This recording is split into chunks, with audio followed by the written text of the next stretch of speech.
I actually just heard this a couple days ago. I went to get lunch with a friend and he said, "You don't own what people tell you." So if someone bullies you, if someone makes a comment, you don't have to own that. And I think that's so important to understand because for so long, what everyone told me is what I started believing and then what I would tell myself. And instead of realizing that it's all dependent on how you feel about yourself at the end of the day, you're the only person that is going to have to live in your skin for the rest of your life. So why would you spend even a quarter of it hating it?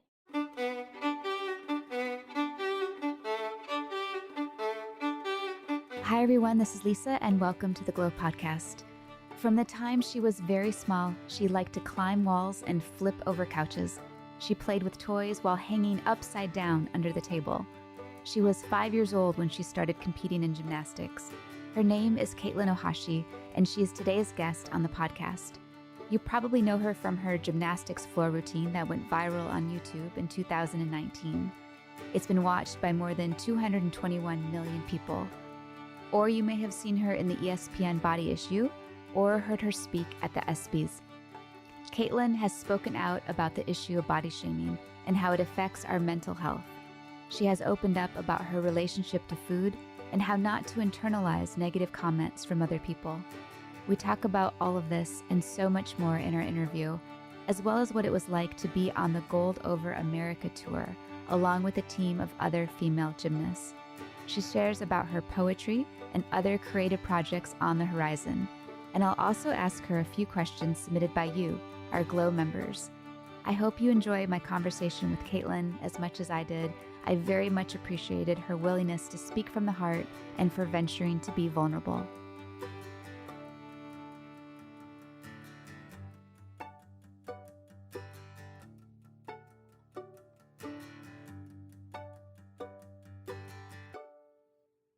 Katelyn, welcome to the Glow Podcast. Thank you so much for being here with us today, and we appreciate you taking the time. I'm so excited. Thank you. Thank you. I've been having so much fun learning about you as a gymnast. I think those that have watched you in your sport can feel your energy and can see why you're one of the most celebrated gymnasts. Not only are you so skillful in your execution, you exude warmth, joy, inclusivity, creativity, strength, and grace. The sport really seems to nourish your soul despite all of the highs and lows and lessons that can come with any worthwhile endeavor. I'd love to learn about your other passions that nourish your soul as well during our time together today. But I wonder if we could begin by learning a bit about your journey with gymnastics. Was it something you were innately drawn to at a young age? Oh my gosh. My mom said I used to do cartwheels in the womb. So Yes. yeah. I pretty much came out doing cartwheels and back handsprings. I started when I was 3, and my mom had gymnastics growing up. And so when I got put into it, it was kind of like I was this kid with a lot of energy, loved climbing up walls and flipping over couches and playing with toys upside down underneath the table. And so it was this thing that, innately I had just raw, I think, talent. Mm-hmm. And I started competing when I was like 5 years old. Wow. Yeah. So it was your life was all around you, so to speak, the culture. 100%. And I know my mom, she cleaned the gym and she would also, she coached. And so we were kind of always in the gym, even when I wasn't in practice. And we ended up having to make a move when I was 9. So it was really, really embedded in me. And definitely became something that was my entire life, my world. Started homeschooling, so then I really didn't have any outside things. So yeah. It was so ingrained that you said you had part of the gym in your home. You had trampolines and beams there in the house with you.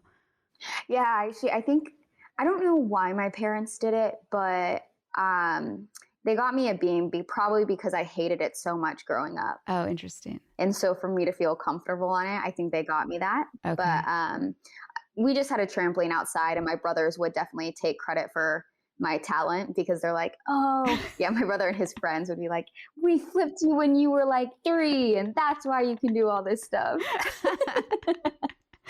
Oh, that's awesome. So you have two brothers. I have three. Three brothers. Wow. Okay. So They're all older. all older. Okay. Well, we'll give them a little bit of credit, I guess. You could, everyone has a part in it. That's awesome. Exactly. Well, first of all, I suspect many people know you from your floor routine that went viral in 2019. I just watched it one more time before we started our time together. I've seen it, I don't know, 4 or 5 times now, but I'd get chills and tears come to me. Then I realize a few things. Well, first of all, I noticed it's been viewed over 220 million times now. Yeah, well over. So, you couldn't see Katelyn's expression, but her eyes just got huge at just hearing that number, I'm sure. So I watched it again this morning, and I just think you can really feel your love for the sport in that moment. I grew up dancing and I love dancing, so it's also something that's inside me that I could relate to, and also love Michael and Janet singing. But I think it's the energy that you exude, again, as I mentioned in the beginning, and then feeling it was almost as if the audience was lifting you up and you were lifting the audience up. This shared energy exchange that you can't really put words to completely. But like I said, I was brought to tears again after seeing it so many times. And then the chills. So you can't quite put words to it, but you can feel it. I think that's part of what people are experiencing when they view it. It's coming through the screen, so to speak, when people are really resonating with the energy and feeling uplifted. And then also your teammates by your side, how they were engaged in getting into it, and you could feel that energy exchange. And so there's just so much going on in that moment that I wonder if you could just speak to a little bit about how you were feeling in the moment, and then even the high afterwards, and then also viewing it online and seeing how the response that it's been getting worldwide is pretty amazing.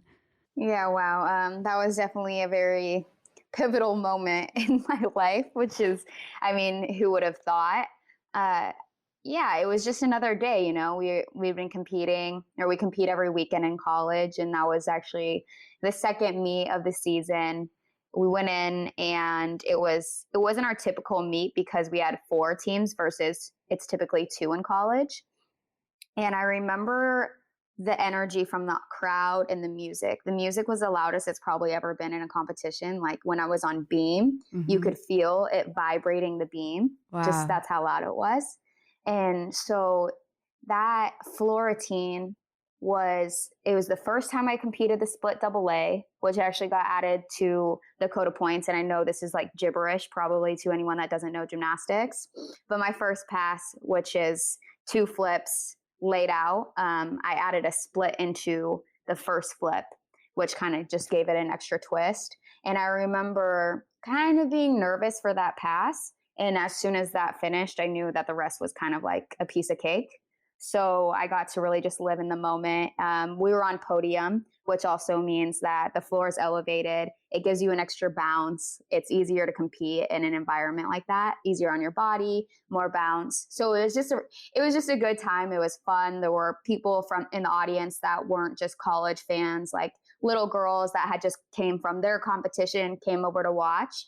And I remember it being so loud, but so still in the moment. Like, especially on the quiet parts, it seemed like everyone was so captivated and engaged in what I was doing. And I do feed off of the audience heavily. So the louder they are, the more engaged they are, the more that I give. And also being with my teammates is like the best thing ever. Actually, in that video, it's so funny because I'm notorious for clapping off beat. And I clapped so off beat in one of my moves that like I looked at my teammates and we were just all laughing together. So like you feel my joy because I'm truly happy and just like laughing at myself. Right. Just being silly and having fun with it. Yeah. That's awesome. And then just real quick before I ask about your response that it's been getting, but just I'm thinking when you mentioned nervousness, I was thinking about nervous energy the other day and sort of like how we can reframe that in terms of like put it into the excitement bucket. That way it's not so nerve-wracking, but speaks to how much you care and how passionate you are about the sport and how excited you are. 100% right. There's that quote that says like, if you don't get nervous, it means you don't care, which Mm.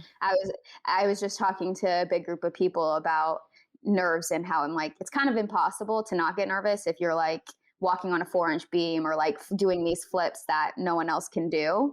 Um, so it is even, so we just had a tour. I just finished up 2 days ago. And I mean, even that every single night you get nervous because it's like, you you want to do your best and you want the crowd to have a good time and yeah, you just truly care. But I think nerves are so good because it gives adrenaline, and adrenaline only helps because our floor routines are really really tiring. Mm. And Yeah. also, like, if you have good technique, adrenaline only helps you flip higher and do better, and like, so it's just about working it and using it to your advantage. That's such a good point. It fuels you. Yeah, it can Yes. fuel you. Yeah, that's so cool. Okay, and then over 200 million and people are still viewing it all the time. I suspect they will be doing so for some time. So is it a bit mind-boggling? And that's what's so crazy, that it just keeps going up, because I think around the Olympics, there was another pretty big skyrocket of views. And Mhm. so actually, the last time I had looked at it, maybe a month ago, it was at 205 million, I think. Mhm. And so just to even hear like 15 million Right. more people have used it. Yeah. Oh my gosh, like it is really really mind-boggling. I'm sure at least 200 million came from my mom, but but it is really fun. And gy- gymnastics is an interesting sport because so much of it is based on the Olympics, and that's when people watch it. So for college gymnastics to get recognition to the Mhm. degree that it has is really really exciting to see. Like 2019, when that routine went viral, we ended up selling the most tickets. Like, we broke records Mm. every arena we went except for one that year. And Wow. so Yeah, that's really rare. so crazy. And not only that, Yeah. like, not only for UCLA, but attendance all across the country, it grew in college gymnastics, which, I mean, that's all you want for your sport, right? Yeah. Um, yeah. That's so cool. So from that floor routine, you got to attend the ESPYs that year as well, right? And won best play. And Best play, and there was one other one. that's right, there was one other one. I think it was the best viral moment or something. Best, oh my gosh, I should know these things, right? I'm gonna look it up. Yeah, best viral moment. Cool. Yeah, that's what I was thinking. I saw your amazing acceptance speech for best play. And so I wondered if you could speak to that, the whole experience of just being there. And then you had this beautiful poetic piece, which I thought was a really cool, creative thing to do. Thank you. Yeah, it was actually funny. My friend, we were just talking about like, oh my gosh, like I'm up for a nomination, and he was like, "You need to do a poem, or like, have you written your speech at all?" And I'm like, "No, why would I do that? Like, I don't, I don't think I'm gonna win." And then, so I started thinking about it, and obviously, like, yeah, I do a lot of poetry, and I wanted to make it something that was different and something that wasn't just another regular speech. So I incorporated poetry in it, which also, this is a time that the women's soccer players were really big about women equality and getting paid equally. Hmm. And on top of that, there was so much positive feedback on my video, of course, but it's so funny because, and you expect it with that many views, of course not everyone's going to love it. And when I was up for these awards, a lot of people were like, oh, she's going to win because she's a female. Mm. Or on the video, there were a lot of people like, oh, why is she out there? She should be in the kitchen. Mm. So like comments like that, where it's like, okay, it is also, this was 2019, where I'm like, Hmm. we're making so many strides. Like, how are people still like making these comments? Yeah. Um, so I wanted to address it in my speech while being so thankful for getting that award. I did want to just shed light on what women, or like female athletes, go through, because I think so many times you get to hear the narrative of a male athlete over the female one. So yeah, it was crazy, and it was so fun being up there, and especially getting to share that in front of all of these incredible athletes. And I remember the soccer team being pretty close to the stage and all of them standing up and giving me a standing. Ah, Yeah. wow. It was crazy. Really fun experience. And even like afterwards, because it's nerve-wracking. You go in and you're like, oh my gosh, these people are so big time. Mhm. And I always feel like I never deserve a spot in the room, which is something that I've also been really working on, and just Yeah, understanding that like I deserve to be here too. right. Which but everyone was so great, so welcoming, and that yeah, yeah, it was it was a lot of fun. Good. Well, you more than deserve to be there. And that's amazing. And I love that you used your time, your voice for something larger than yourself. So that speaks a lot to who you are and your spirit. That's amazing. Thank you for doing that. It's super important. We'll link to the acceptance speech where you read your poem. I think that would be cool to do in the show notes so people can Oh, just go right to it. amazing. The other thing that came to mind, the other opportunity I think that came up through all of that experience was the ESPN body issue that year as well, which I'd love to link to that article. And the images are just stunning.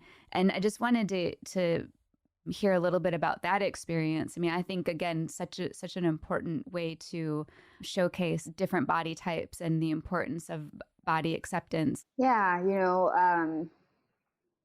I think for a long time, a lot of my life so when you're a gymnast, most of your body is pretty revealed, Hmm. with what we wear and being in the public eye. But on top of that, like because it is so public, we get a lot of body image comments, and so pretty much from the time I was 13, I was called fat, and on forth. So to be able to take all of that and those comments and things that I started believing myself, to take all of those and to finally be able to stand in front of people naked, embracing not only my body, but my skin too. Like that's something that I had a difficult time with growing up because I have a skin condition called granuloma annulare, which is a pretty rare condition, and it covers pretty much most of my body. And even like wearing bikinis and swimsuits, I don't typically post photos like that, or I would never, because I was so embarrassed and ashamed of it. And Mm-hmm. then taking all of these things that were once so ugly to me or things that I hated, to take that and turn it into love and things that I started embracing. Like Mm-hmm. my legs are what make me able to do the things that I can, and my skin makes Mm-hmm. me unique and different. And I now love it and don't mind people seeing it. So to have that opportunity was really cool. And I remember getting the ask and I was like freaking out. Yeah. There were so many cool things about it that I was able to do with it. And also, I wanted them to show my skin in the images, and I wanted to be able to do a poem on the piece, Mm-hmm. um, on the artwork with it. So, yeah. Oh, that's beautiful, inspiring. And I just think it's such a super important message for so many people. And everyone I feel like can relate. If I deal with eczema, my father dealt with psoriasis, always something that typically someone has, that they're dealing with in some way. And I got psoriasis too. I got diagnosed 2 years ago, oh, and you it is did? a pain sometimes. Yeah. Like people stare at you like you have this crazy disease, Yeah. and like, and sometimes you feel like you do. You're like, oh my gosh, I like, But I feel like your spirit of acceptance and sharing, you share so genuinely with your heart. You've touched so many lives. Being vulnerable can affect so many people around you. I appreciate that. Thank you. It's always good to be reminded. Yeah, I think so. And maybe we could touch on body image for a moment because I think this touches many people's lives in some ways. That's what I've realized too. Yeah. Like sharing, it's all demographics, all genders, like, and those are the little things that remind me, like, sharing only helps because everyone's going through it and you feel so lonely at the time. Mhm. So, wh- why would you want someone to see the best highlights of your life? like when that's not what life is actually. Yes. Yeah, exactly. Yeah, it's like we're all holding on to the same. It definitely goes in line with shame, right? Like we're just scared to share those parts of ourselves, those vulnerabilities. But the more we do and open up, we're like, oh, we're all feeling the same thing, which again, yeah, as you said, helps you feel not so alone in it. So I guess through your own experience with body image and body shaming, what have been like your greatest lessons and how has it impacted your life? I actually just heard this a couple days ago. I went to get lunch with a friend and he said, "You don't own what people tell you." Mm-hmm. So if someone bullies you, if someone makes a comment, you don't have to own that. And I think that's so important to understand because for so long, what everyone told me is what I started believing and then what I would tell myself. And instead of realizing that it's all dependent on how you feel about yourself at the end of the day, you're the only person that is going to have to live in your skin for the rest of your life. So why would you spend even a quarter of it hating Mm-hmm. it Mm-hmm. and beating yourself up over just like little things? Everyone is so focused on their own life and to focus on their own insecurities to even focus on yours. So, so what I've realized through it is you can take these parts of you that maybe you don't typically or like necessarily enjoy. And if there is something that you can do to live a healthier lifestyle, like I was watching a video yesterday. This girl, Victoria, is fantastic, but she always says like, or she was doing a workout video and she's like, working out because I hate myself or because I want to look better or because this versus working out because I want to feel healthy, because it gives me energy, because like, so changing all of these negative connotations to something that's positive and shifting the way that we think. And I've also even noticed, like, when I was beating myself up for the way I looked and trying to lose all this weight and such negative ways, I didn't ever lose weight or see a shift until I started thinking positively about things and started nurturing my body in a way that it deserved to be loved and fueled. Mm-hmm. Because I never even understood what a relationship was with food, or a positive one. I just knew food was bad Mm. until I started educating myself and learning and understanding even what my body needs, because we're all so different. That's right. Yeah, and one like, my body will never be tall, skinny, long, lanky, Yeah. like, and that's okay. Yeah. It doesn't have to be what the person next to me looks like. That's beautiful. And what great insight and observation that you noticed once you were nourishing your body, not just with the food, but like with the healthy thoughts. So nourishing with healthy thoughts, healthy foods, healthy mindset, essentially. Then you started to see the things that you were, as you said, you're beautiful, you're strong. You have to have strong legs to be able to do all of the skills that you can do. It's truly amazing. I was thinking about what the friend said to you, like, you don't own what people tell you. Yeah, yeah, yeah. It made me think of like how you mentioned earlier that I don't know how someone could have a negative comment on that beautiful floor routine, but as you said, with so many views, there's going to be people that are going to say something. But whenever there's negative comments, I always feel like on anything, on your posts, on your videos or anything, I always feel like it's important to consider the source. And then it's also such a great reminder of the pain that might be going on inside of that person. And so it's helpful, at least I think, to flip it and have now compassion and empathy for this person that they need to respond and react, that way to something so beautiful and joyful. Like, gosh, what pain must be going on inside of them.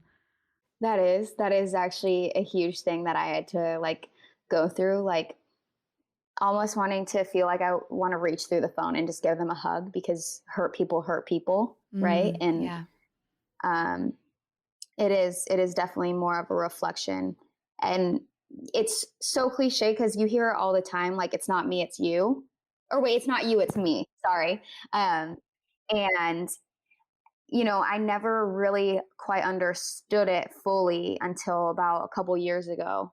And I was like, oh my gosh, like everything that everyone does has nothing to do with another person and everything to do with themselves. Right. And yeah. That's a great message and takeaway. So for anyone listening that can relate to that or find that helpful, that's a great message. I'd love to dive into mental health for a little bit too. As you may know, our platform is all about wellness for body, heart, and mind. But I'm curious, in what ways do you take care of your mental health? And how has that maybe evolved for you over the last years of through competition and then coming through and out of your college career with competing? I guess now I would say I fully believe in Sabbath rest, which is resting to work versus working to rest. And so much of, I feel like, American culture is based on work and feeling like if you're not working, you're wasting time or you're not bettering yourself when there's so many different ways of doing that. Like when I get so stressed and overwhelmed, I feel like I have to just, like, I physically can't do anything. Whereas if I would just take a really solid hour of like bettering myself and even going to a therapist for an hour, because we feel guilty for doing like something that will actually help us. Like I'm like, Mm-hmm. oh, I don't have time to go to therapy, when it's like, if I just did that for an hour and then I could go on and work and do something productive after that and get all of the things that I need done versus just laying there for a full day feeling like I can't.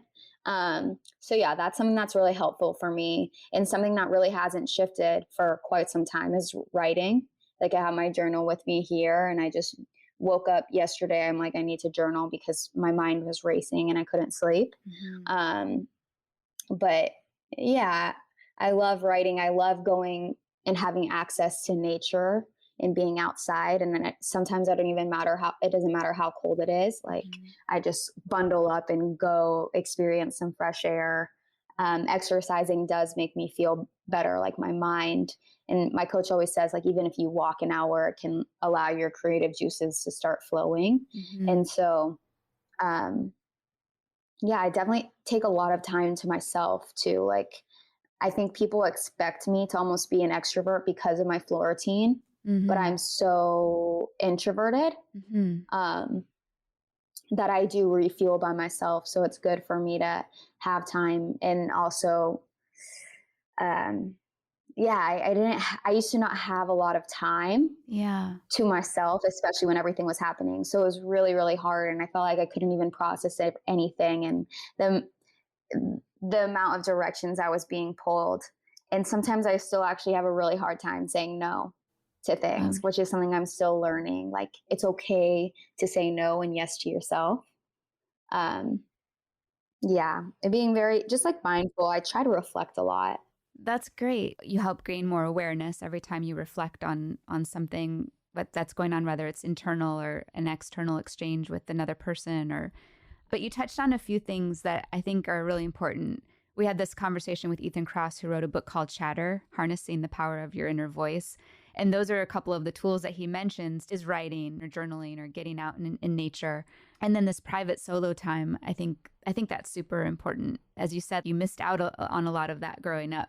And then you touched on boundaries and getting comfortable with saying no to things. I feel like that's such a hot topic lately too. People are starting to learn, well, first of all, the consequences of not saying no. So then it catches up with you at some point, and whether mentally, physically, emotionally, it's going to catch up with you, because you're essentially just running yourself down by not holding up healthy boundaries. So I feel like there's so many great books and tools out there that are helping support people get, especially women, become more comfortable with holding these healthy boundaries.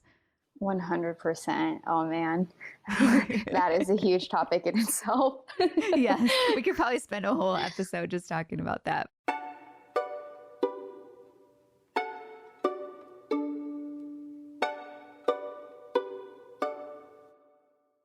You just wrapped the Gold Over America tour with a group of incredible female gymnasts. This tour was a celebration of powerful athletes who together are a united force, proudly representing the sport of women's gymnastics and inspiring the next generation of athletes.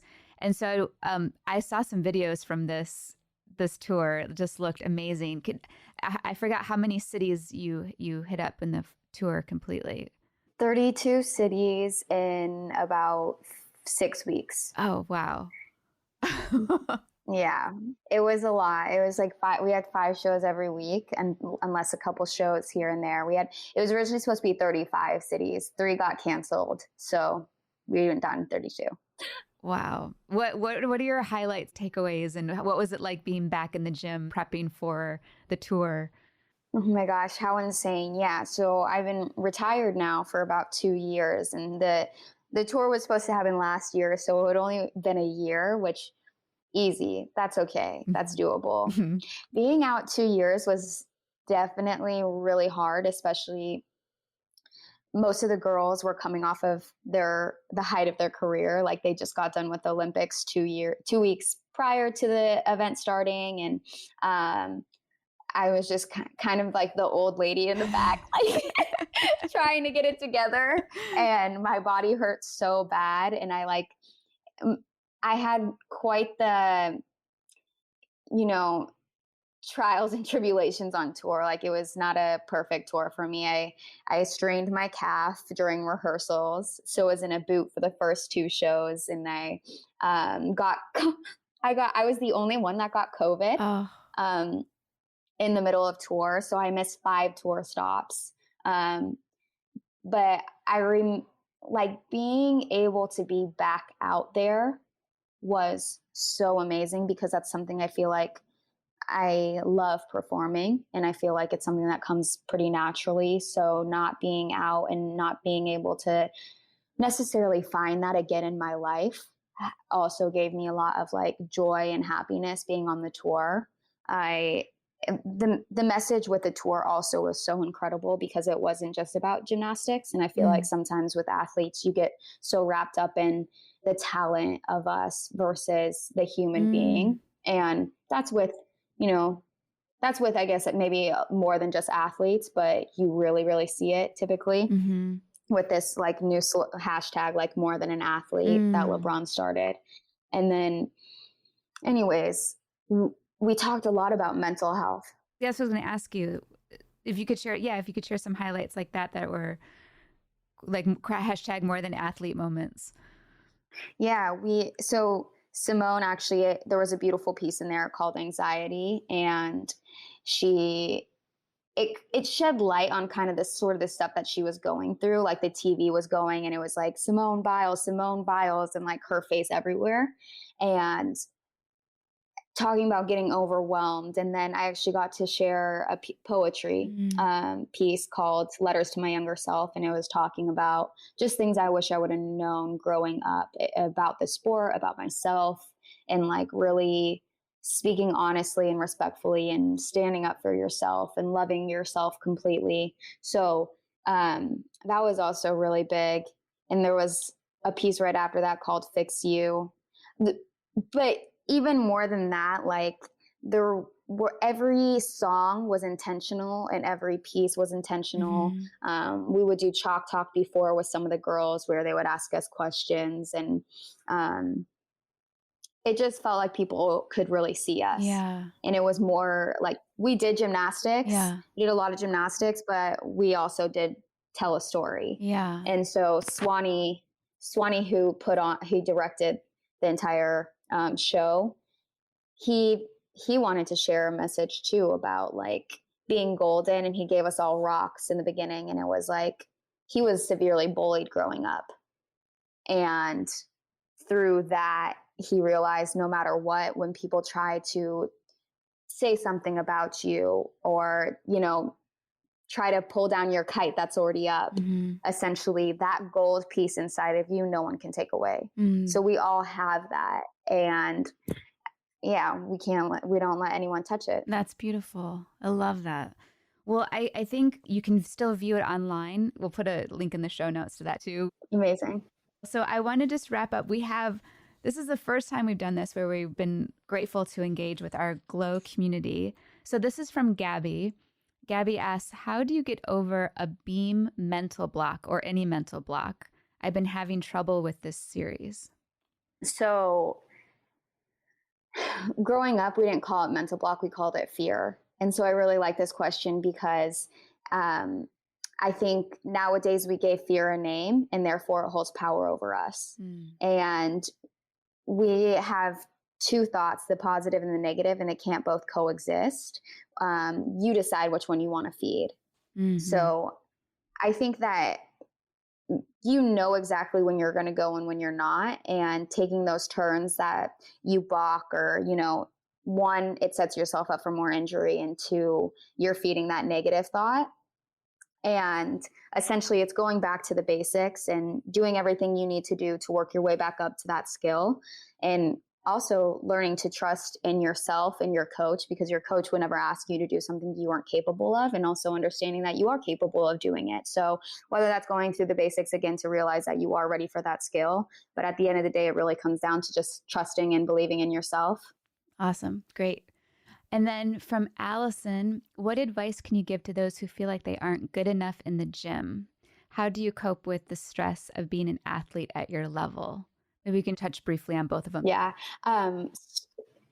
So I think it also comes down to like what makes you feel like you're not good enough, and a lot of that comes from comparing. So no one's path is the same, and no one's path is going to look the same. Success comes from how you define it and how you make the best of it. All you can do is focus on yourself.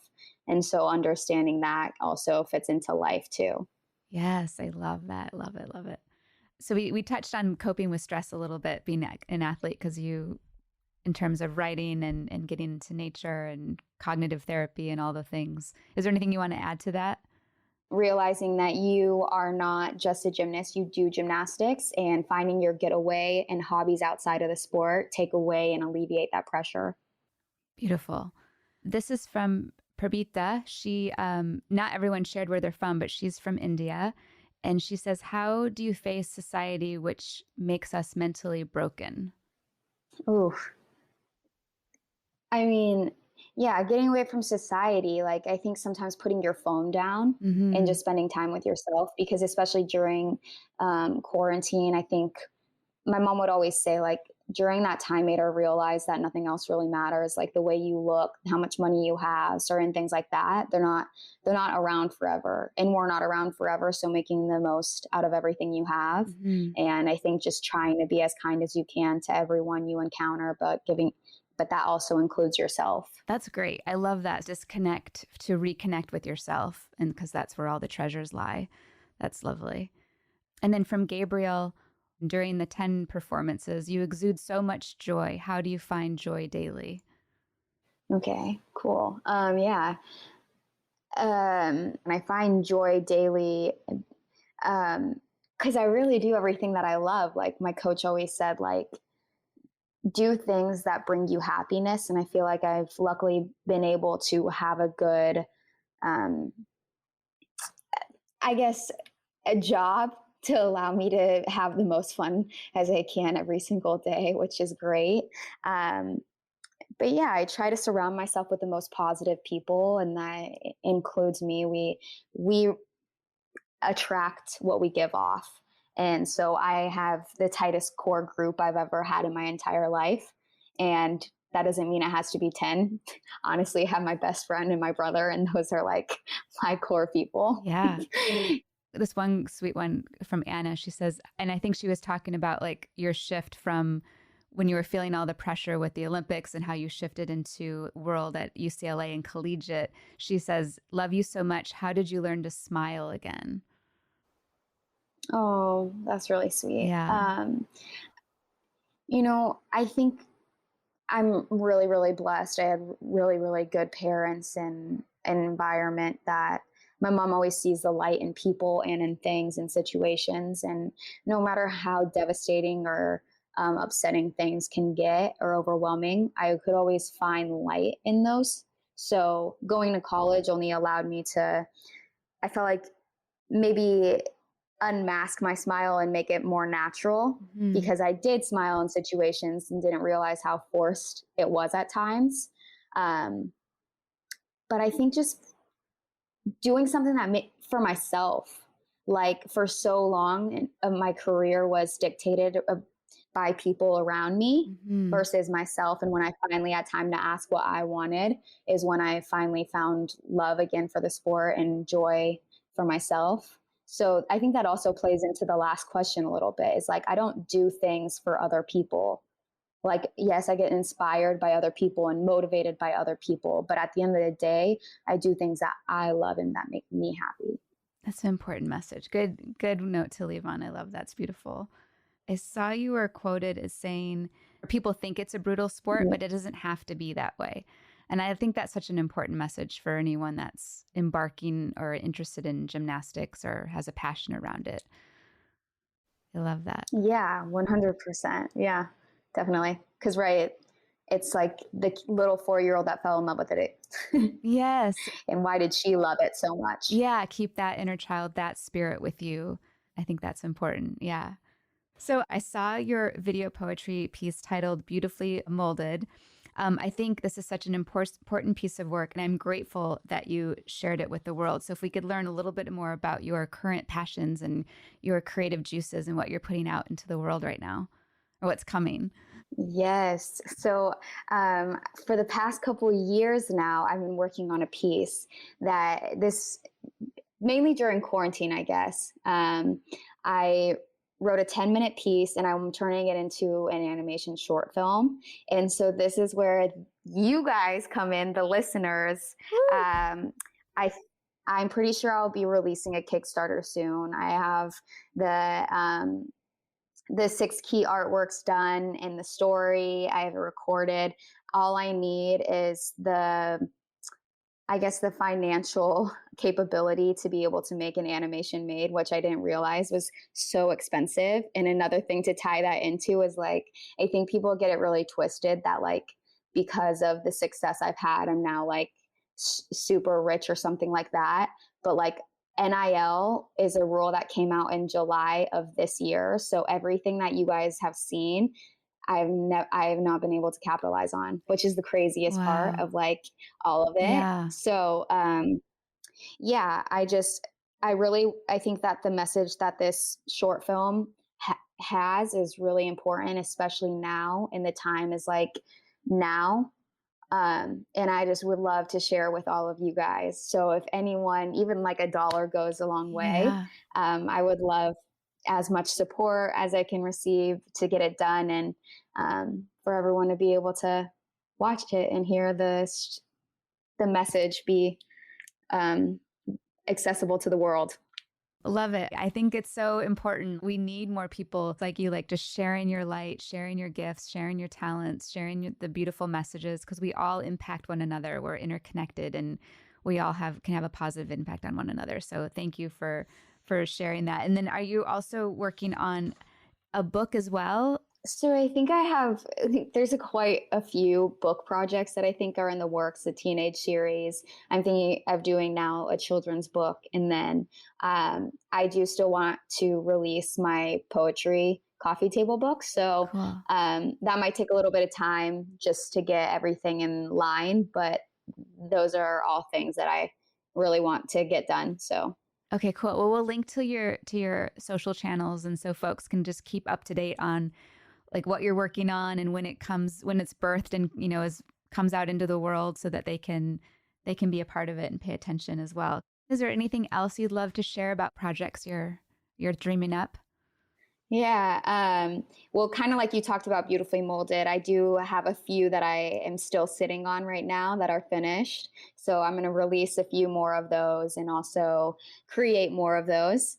And as you know, I got to direct and produce and write all of those. So it was Yeah. a lot of fun to create. So, yeah, I'm excited for all of the creative things and just trying to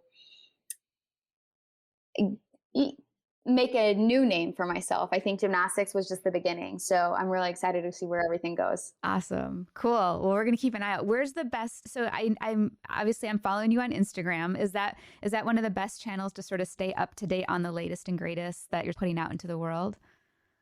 Yeah, I think I share most of my stuff on Instagram. Twitter, with big projects, I definitely release on there too.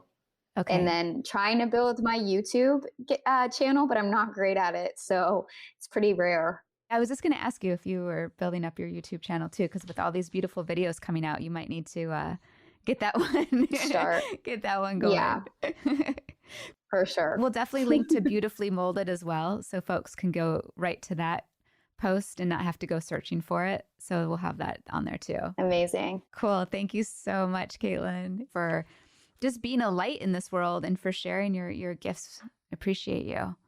Oh, thank you so much. This was wonderful. Thank you. I appreciate you. Oh, thank you, Katelyn. Thank you to our entire team behind the scenes at Glow. I'm so grateful for your care and commitment to serving our members around the world. Thank you to our teachers for so beautifully sharing your gifts and talents. I'm also grateful to our lovely community of Glow members. You've supported us since 2008, and because of you, we get to continue to do the work we love. It's the combined support of our team, our teachers, and our community that grants me the privilege to continue to bring you the Glow podcast. Thank you to Lee Schneider at Red Cub Agency for production support. And the beautiful music you're hearing now is by Carrie Rodriguez and her husband, Luke Jacobs. And remember, take care of yourself because our world needs you. Thank you for coming on this journey with me. You can find the Glow podcast on Spotify, Apple Podcasts, or glo.com/podcast, or wherever you listen to your podcasts. I'm Derek Mills.